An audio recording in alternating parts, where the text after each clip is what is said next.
เอาได้อยู่2คนกัน ได้ป่ะลุง เดี๋ยว มา3คนทางไทย มาเอาพี่มาทางนี้ทางนี้แล้วบ่ เอาดูว่ามันจะนะ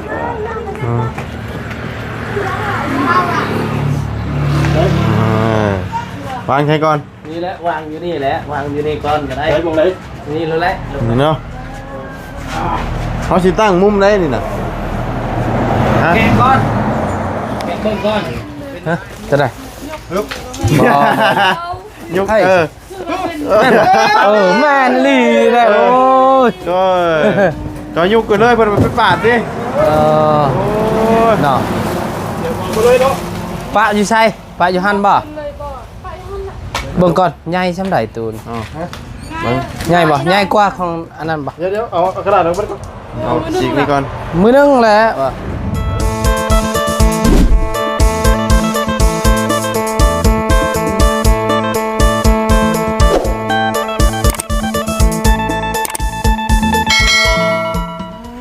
พี่น้องเอ้ยค่ำมืดแล้วเนาะได้บ่เฮา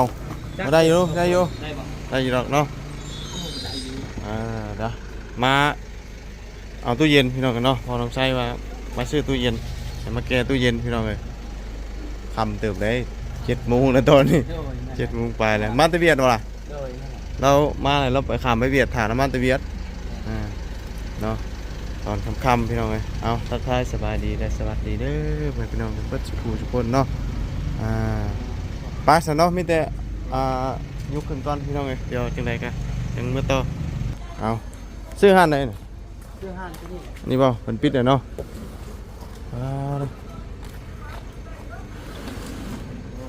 พอดีวิทย์พอดี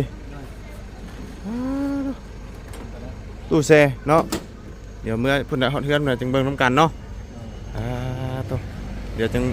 เมื่อเฮือนจึงถามเรื่องราคาพี่น้องเลยไปเนาะดูเอามาฮอดได้บาทนี่ มาห้องมุ้ยคนยุกได้แบบบุญ ฮะ มุ้ยคนยุก เฮ็ดได้เฮาบาทนี่ ผมคงทันมาทันหอดอยู่ เนาะสบายดีพี่น้องเอ้ยเนาะ นักแต่บนนี่ นุกได้อยู่2 คนแต่ถ่าเรามาพุ่นละเนาะถ่าเรามาก่อนมาก็พอเพิ่นเนาะตัวเอาสบายดีเด้อเนาะพากันนั่งอยู่นี่เบิดเลยขายเครื่องเนาะตัว ใช่เราเปิดมือเล็กว่ามือนี่แหละ มื้อแรกบ่เปิดมื้อนี้บ่ แม่ เราเปิดมือเล็ก คือหมู่บ้านนี่เปิดมื้อนึง เราเปิดมือเล็กเลย เปิดมื้อแรกแขกมาเลยเนาะอันนี้ก็เอาท่อว่างแล้วบ่ แม่ พอว่างใช่เนาะ เอานำไปไป พอว่างผมนี่พี่น้องเอ้ยเนาะพอถ้าสั้นนั้นบ่ใส่ท่อนี่น้ำมันสิไหลอันเด้เนาะ เทปูดเท มันบ่ได้เฮากันเทปูนบ่ได้เนาะโอ้เบิ่งเลาะเบิ่งเครื่องแล้วก่อนเนาะโอ้สินค้าเนาะมีเบียร์ป่ะ มีเบียร์ ได้ชูได้ชู เวียดเนาะนิยมขายทั้งนี้น่ะมีแต่เวียด ได้ดีเลย เนาะกำไรดีอยู่ เบียร์นี่ก็ได้ดี เพราะว่ามันทำมาถึกเนาะ แม่เพราะเขาขายปองละ10,000ดิปองหนึ่งมันมี24ปองอีกแก๊สหนึ่งมี24ปองมาที่นี่แก๊สหนึ่งมันแสนปลายดิ โอ้ขนมแป้งสีฟันหูรสเนาะมาพริกถุงเท่าไหรพริกนี่ถุง10,000เนาะ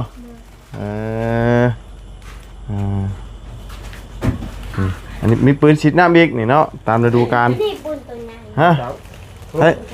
ใช้ปืนใหญ่ พี่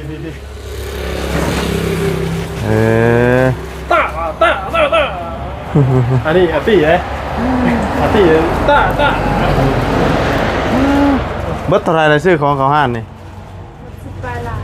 10 ล้านเลยของจำนี่นะเบิด10 ล้านเนาะ แม่ไหน แพงเลย มันมีแต่แนวแพงๆเนาะสบายดีล่ะสบายดีมีแต่แนวแพงๆอันนี้ไผนอนนี่บัดนี้น่ะ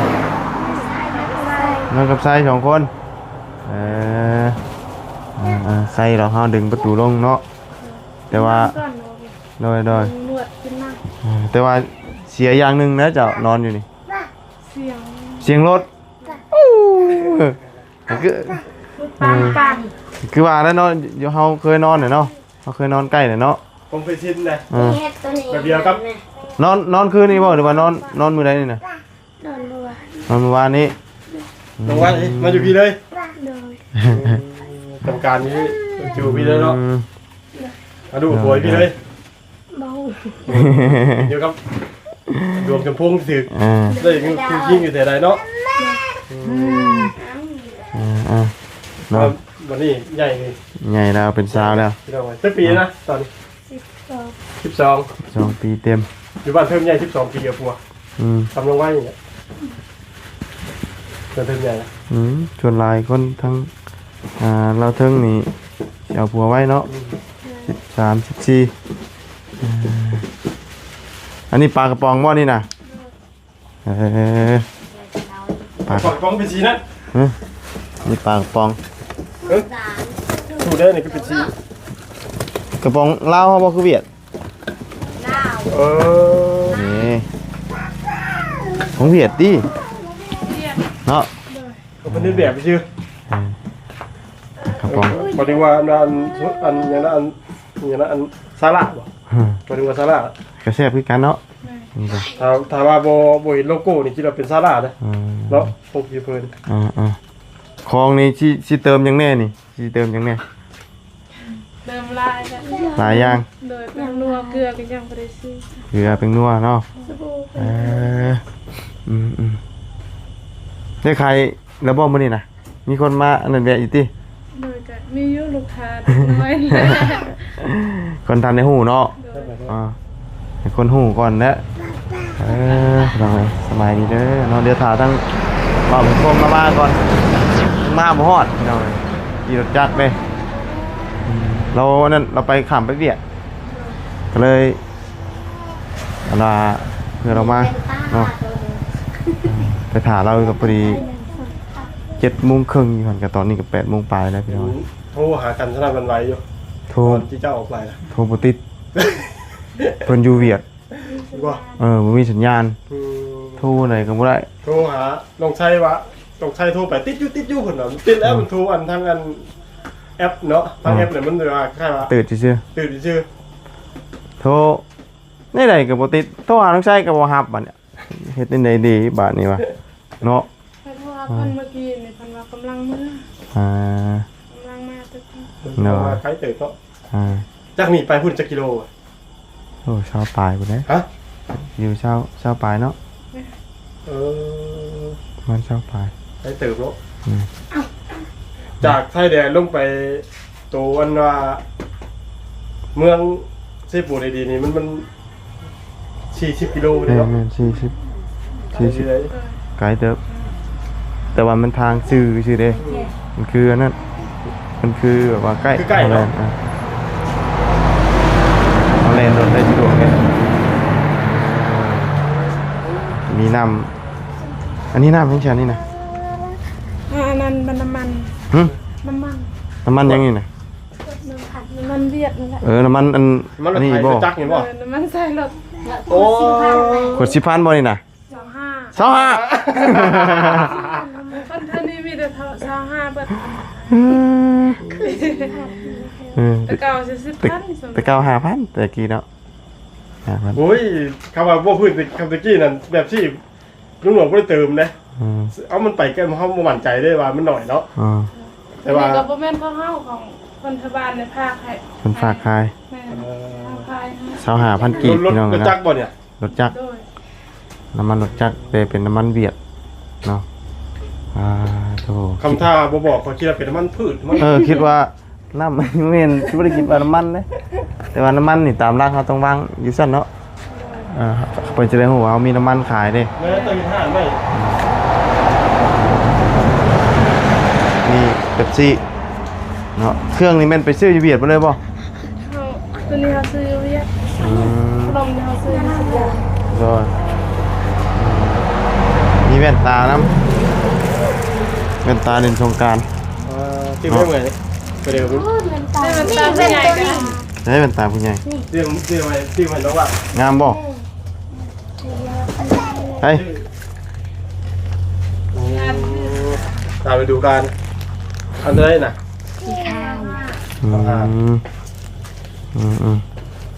มีสุการมาดิ ในตู้มียังในตู้ ตู้นี่ปั๊บกระแรมเบียร์เนาะเป๊ปซี่ชื่อการเป็นของเวียดเนาะ เป๊ปซี่เวียดบอลนี่นะ เนี่ยโคละอะไร78 5,000 3,000 บริขายชิปบ่ ไปขายตู้ มันมีอีกขวดขนาดหนึ่ง10,000 แม่ เนาะ นใหญ่อีกกว่านี้10,000 ขนาดหนึ่งเพราะว่าถ้าว่าของเป็นของไทยแหละมันต้องขายตั้งแต่12ไป15 แต่นี่มันเป็นสินค้าเวียดเนาะมันกะชีถึกเนี่ย มันต้องข่าวง่ายเลยว่า ง่ายแล้ว แพงก็บ่มีไผซื้อ แม่นมึงไปซื้อได้ของ ขายได้เท่าไหร่วันนี้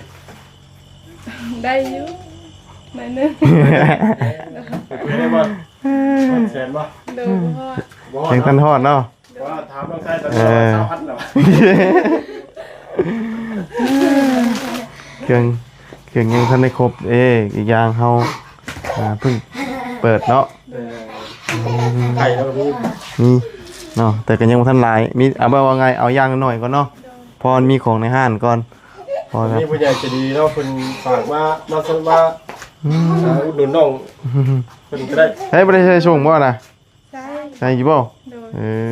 อย่างนี้พี่ก็ลืมแหละ ลูกดา ด่าเขา อ่า โดนมาแต่หนึ่งน้องหน่อยอย่าลืมเลย กินข้าวแล้วบ่ขอบคุณ ยังบ่เป็นหยังทั้งบ่ยาวเพิ่นต้มไก่อยู่เนาะเอาเดี๋ยวถ่าทั้งบ่าวบุญคงมาก่อนจ้ะจักหน่อยเนาะเอาโหมาละเนาะ ตาแล้ว ฮะสบายดีเนาะพอถึงเติบแล้วฮะชื่อหยัง ไก่ กินไก่เปล่า เอากินน้ำก่อน กินไก่ใหญ่ อ้าย เนาะ แบตจะหมดแล้วพี่น้องเอ้ย เบิดเปล่า เบิดแล้วเบิดตลอดตัวน่ะ เนาะโทรหากับพ่อฮับตอนอันน่ะ บ่ติด บุติดได้ใช้โทรหาใช่เนาะ บ่แม่นเฮาบ่ฮับเฮาบ่มีโทรศัพท์ โทรศัพท์ยังจ้ะ โทรศัพท์บ่มีเบอร์ บ่มีเบอร์จั่งใดโทรทางเฟซ อีหลีเด้เอ้าบ่เบิ่งนี่เด้อ อยู่พี่บ่ ข้าวเอาน้ำให้นาบ่าวกินข้าวกินน้ำก่อน บ่อันทางบ่ยาวเพิ่นต้มไก่อยู่ บอก ไม่มีเบอร์ค่ะ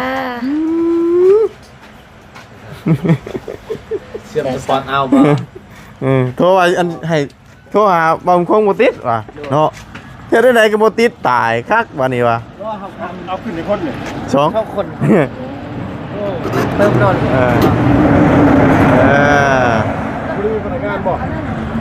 เอ้าเพิ่นปิดร้านได้เด้ หานเล็กครับ ให้บังคับเอาสินะนี่ เออเอาได้อยู่2คนกะ ได้ป่ะลุง เดี๋ยว มา3คนทางไทย เออมาเอาพี่มาทางนี้ทางนี้แล้วบ่ เอาดูว่าสินะ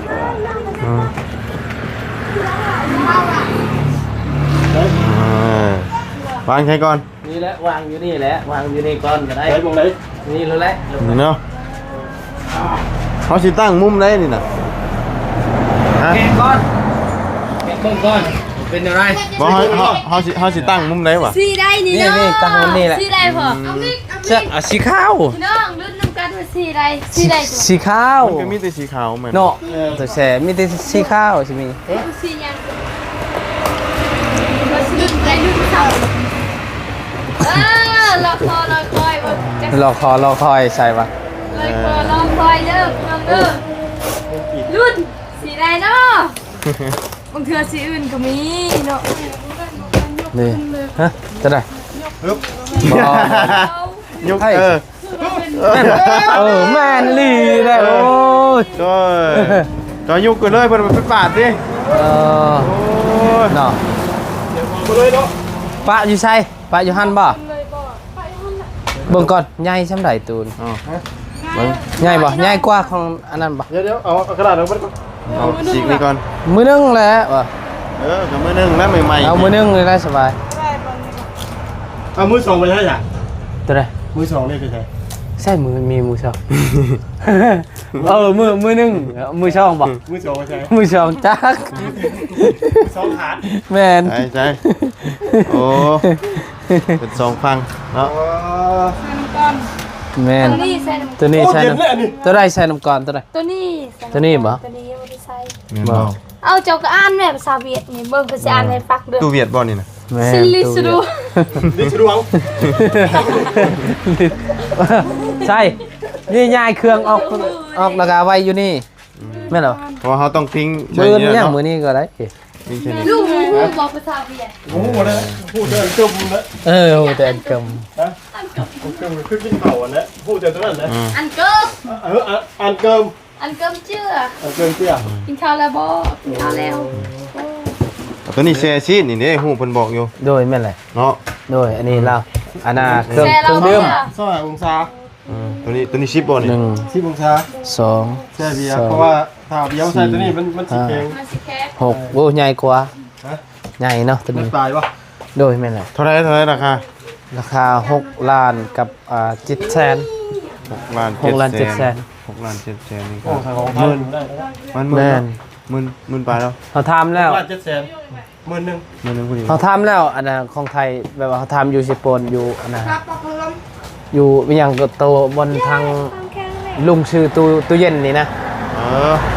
10 ปลายล้าน เพลงได้หั่นน่ะ โดย ไปบ่ สิบป้าย เป็นของไทยมันแบบ แม่น นี้เด้อ แต่ว่าเขาดาวก็ได้เพิ่นว่า แม่น ดาวก็ได้ แต่ว่า ดาว สินค้ามันก็สิ เกี่ ค ยวน เช้าได้ป่ะ แม่นตก10 15ประมาณนั้นแหละเนาะประมาณ15 16แต่ว่าเพิ่นว่าทอกเท่าใด สิน ก่อน ค้ามันก็สิทนกว่า เฮาว่าสิดาว แต่ว่าคิดไปคิดมา ดาวมัน เอ้ย แพง ดาวกับ6ล้านปลายดีกว่าเอาตัวบ่ได้ดาวนี่แหละยาแหละ สำกำลังเขามีก่อนเนาะ โดย ขายได้ดิบดีขึ้นมามีกำไรจังว่ากันอีกทีนึง โดย พวกคนเลือกอะไรนั่นกินข้าวเด้อบ่ เพราะว่าเขาเริ่มต้นจากอันนั้นก่อน โดย เนาะอ่า เห็นหยังก็ต้องเสียก่อนแล้วเนาะ แม่ ขนาดเริ่ม ลงทุนก่อน ใหญ่ปานนี้มาบุญ ลงทุนก่อนแหละ บุญ เวียด มันเบียดบ่ล่ะ เบียด หึ มาเบียดตกแต่ทง ใคร พ่อค่ะ เกี่ยวมันออกจากอันนี่นะ ตลอดเลย คอยมื้อนั้นก็เงินกูเสีย50 50,000บ่ ลุงอยากได้บ่ เบิ่งอันนี้คือ50,000 มีเลยกัน 50,000เงินกี่เท่าไหร่เท่าไหร่ ประมาณ4 จะกินในเช้าน่ะ 40 หยุด เนาะ เกือบเอากุ้ย เกือบล่ม 50,000เนี่ยนะยอดมันดงว่ะ ตรง 50,000เนี่ยเป็นกี่สี่ หมดให้บ้าโบดนำ เอาไว้อยู่หันละเรียนนำกันอยู่หันละตู เอาเกินใหญ่ น้ำเมื่อย น้ำเมื่อย น้ำใหญ่เป็นพูดว่านี่ หมดชาวแล้วเด้นี่ ฮะ หมดชาวแล้วเด้นี่ ชาวล้านบ่ แม่นงบนี่นะ ก็หมดดำแปลว่าหยัง มูด หมดด เบิ่งมาลุ้นกันพี่น้องว่าสิได้คืนหรือบ่เนาะ ของพวกนี้น่ะมันบ่ได้เห็นเงินก้อนไหน ำแต่ โดย ของพวกนี้น่ะมันสิเป็นกันว่า โอ้ยเงินเราไปยังมาเต้ เงินหมุนเวียน แม่น ถ้าคิดว่า นี่เขาเกือบลม ได้เป็นเงินก้อนน่ะบ่นะตอนนี้มันสิเป็นเงินหมุนเวียนเฮาเติมของเรื่อย บ่คิดไรนี่ ำจูจันน่ะ ชั่วนะจะขึ้นกำไรอยู่ใส่นี่ครับ จูจุไหนซ้ำนะจูจุไหน คิดทานไว้อยู่แล้ว พอกำไรมันน้อยเนาะ แม่กำไรเมื่อไร คันว่าอีกน้อยกินนี่ก็บ่ได้นะ แม่นถ้าคือลูกคือเต้ากินนี่ก็กำไรมันอยู่ในหัน แม่น จูจุไหน มีแต่ว่าคันอยากกินก็ต้องซื้อแล้วอยู่เพื่อนก็ซื้อแล้วจำเป็นแล้วบ่ คันบ่ชื่อก็ลุกขึ้น ซื้อก็คล้องเงินน้ำลายแล้วก็ซื้อกินที่นี่ คืออะไรคือการเนาะ ขอแต่ว่าให้ชื่อเนาะ แม่น บ่ให้มันเป็นอะไรกิน แม่น เขาให้ผู้ว่าทุ่มเท่าที่ใส่ แม่นเฮาอย่าฮู้เด้ ผู้ว่าทุ่มเท่าที่ใส่กันไป แม่น เออ คละเงินเฮาเองก็ได้หัวเงินเฮาเองก็จกกับป้าอยู่หั่น เออ มันสิเป็นแบบนั้นแหละ เขาชี้ไล่ถือเด้ แม่ ว่าลงของว่าเขาได้กำไรเท่าไร โดย ขาดทุนแบบเท่าไรแล้วเขาชี้ไล่ถือเช่น นี่กินไหน ปินดิปินปินอวยอวยอวย โอ้ยพอ ห้ามรักกินอย่างเดียว ถามหลักกินเด้อกันจะข้อแหละข้อเงินเฮานี่กันเฮามี เคยรักกินจะเกิดคุณมีก็ไม่เค เอา ย เพ รัก ราะว่าเพื่อให้สิมาใจ จ้ารักรักนะแม่เขาต้องเพื่อวัตถุ วัตถุคนบริวารรักมันจะเห็นกำไรเห็นทุนเห็นทอน โอ้พอดีครับเอามานี่ เอาใกล้อะไรราคามันสีห้อนนะ โดย คือตัวนั้นก็คือกินเจ้าตรงยักษ์ผมว่าอีก ฮอนกับตัวนี้บ่ แมนมันทอนมัน แม่นแหละ อายมันระบายอายออกมาได้ โดยแม่น มันต้องในห้างประมาณคืบหนึ่งอ่ะ โดย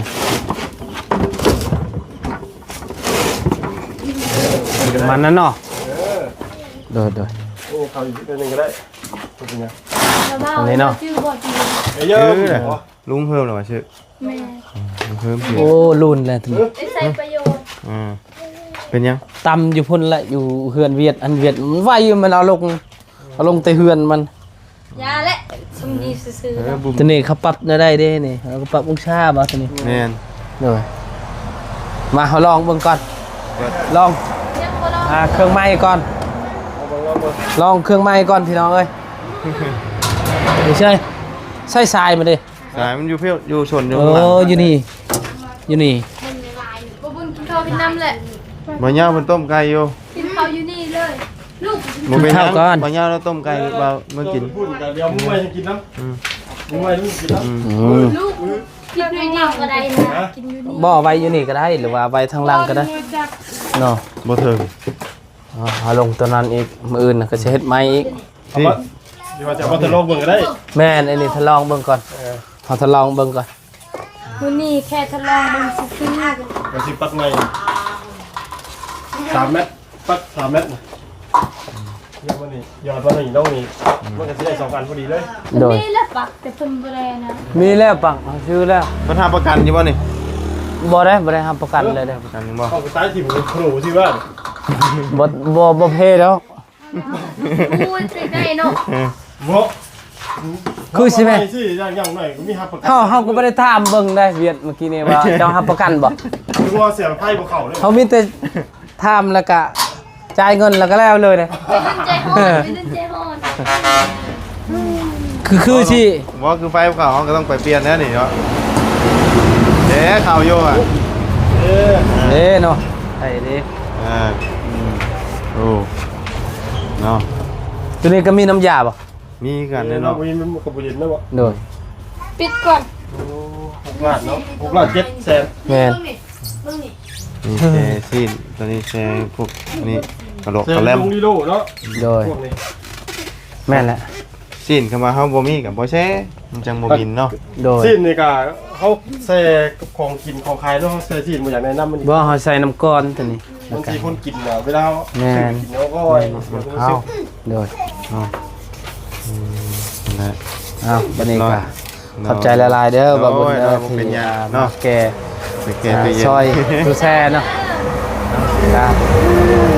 ว่าสิให้อนาเงินใช้น้ำมันน้ำมอกในเติมน้ำมันน้ำมอกนี่แหละ บ่เป็นหยัง โดยเอา เออ ขอบ กิน ใจ น้ำกัน หลายๆ เรื่อยอยู่ โดย ทำนี่เติมน้ำมัน โดย เนาะ ขอบใจหลาย มื้อหน้าก็บ่กล้ากินข้าวน้ำมันเนาะ บ่มื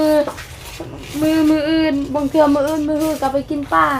เคยให้ตามคำสัญญาใครก็ได้ เคยสัญญาเอาไว้เลยกับเรื่องบ่คืนนี้บ่มีลีปะที่ปะเอาไว้ บ่มีแต่ขี้มันเออปลามันอันนั้นมันอยากเน่าแน่เด้ ๆมันจะเน่าเลยป่ะ เอ้ามันเขาซื้อกับมัน เฮ้อ ตะเว้นน่ะบ่ เอาซื้อตัวนั้นแล้วก็เอาใส่จุติตู้เย็น มันก็ยังมี มั กิ น น จะเป็นแบบนั้นแหละ ตั้งแต่น้ำเข่าพุ่นเด้ โดย แต่อยากมีกินหน่อยหนึงแต่ก็กินได้อยู่หน่อยเดียวนะบ่ถือว่าแห้ง โดย ทอดเอา โด พอย ก้างมันหลายเด้ แซ่บอยู่บ่ แซ่บทอดน่ะปลานั่นน่ะมีแต่ทอดอย่างเดียว แซ่บก็ดีใจนำเด้อมื้อหน้าสิเอามาให้กินใหม่เด้อ ขอบใจเนาะโตเท่าไหร่ก่อนจะซื้อ ตัวหนึ่งตัวละแสนนี่แหละ แสนหนึงบ่นั่น โด น่ะ ยพอชื่อป่ะ คือได้ โดย ตัวละแสนเนาะโตใหญ่กว่า ไงตัวละแสนเท่ากับบ่มีหยังหลายก็มีแต่เล็กๆน้อยๆแล้วแต่ว่าอยากอันน่ะตอบแทนทีมงานนี่แหละ โดย แบบว่าทีมงานก็บ่ได้ลืมเฮาก็บ่ได้ลืมคือกันนั่นนะมีหยังก็ มื้อใด อยากแบ่งให้นี่แหละ มื้ออื่นบ่ใช่มั้ย มื้ออื่นบ่บุญสิมื้อแต่บ่ทัน ว่า จนบ่สิมื้อตอนแรงเลยมื้อกัน ประมาณช่วง3-4โมงนั่นแหละเบิ่ง โอเค ฟังเบิ่ง เดี๋ยวคันหาของฝากให้พอทูหานะว่าเด้อ โอเคและเนาะขายมันๆบัดนี้ขายดีๆเนาะคนมาซื้อหลายๆฮะ จะซื้อที่5,000กีบ 5,000กีบเนาะ คุณขายแพงนะครับ โบเห่าแกะเลยตัวนี้เมื่อกี้ บ่ฮู้เด้ บ่ฮู้ ตามจริงมันก็ต้องกอดเอา แม่น เนาะ แต่ต้องมีบทเรียนเนาะ เออเอาเนาะเรียบร้อยมีแต่ว่านี่แหละของยังบ่ทันได้นั่นปานใด พูด อันนี้เด้อของใจนี่นะมันคือหยังนี่น่ะ อันนี้นะ เออ ภาษาเขาเอิ้นน้ำงำ เบิ่งดูมันคือหยัง ย่อ ย่อเวียดบ่ แม่น เบิ่งไหม ย่อเวียด ซิมฟรีเลยซิม ขายอันเท่าไหร่นี่น่ะ อันละพันนี่นะ อันละพันนี่เนาะ แม่น นั่นเจ๊ มันบ่เน่าบ่มัน สอง บูดบ่ปลาไว้ที่น่ะ บ่ ใคร บ่ สอ บู ง ด พัก ซักเฮาบ่ได้ฮู้เท่าไหร่2,000บ่ อัน 2,000เนาะอัน1,000บ่อยากมีแล้วคู่มือนี่นั่น โดยแม่น อันนี้อัน1,000ว่าคนสิตอน บ่าวเห็นอยู่เพิ่นเคยเห็นอันเพิ่นกินกับข้าว บ่ นะ ซิมลงเบิ่งไหม บ่เป็นหยัง บ่บ่กล้าซิมบ่ ย่อเวียด ย่อเวียดเนาะ แล้วบ่ซิมลงเบิ่งไหมอันเดียวซื่อๆ มันบ่แซ่บ เสียเสียมลงเบิ่ง บ่เป็นหยังเอาไว้ขายนั่นลูกเออเอาเนาะ เยอะได้เยอะ อันนี้น้ำมันเด้อพี่น้องเอ้ยอย่าลงว่าน้ำมันนั่นเองเนาะ มัน2,000กีบเลย 25เอาเมย์จะไว้25 อยากอยู่ข้าว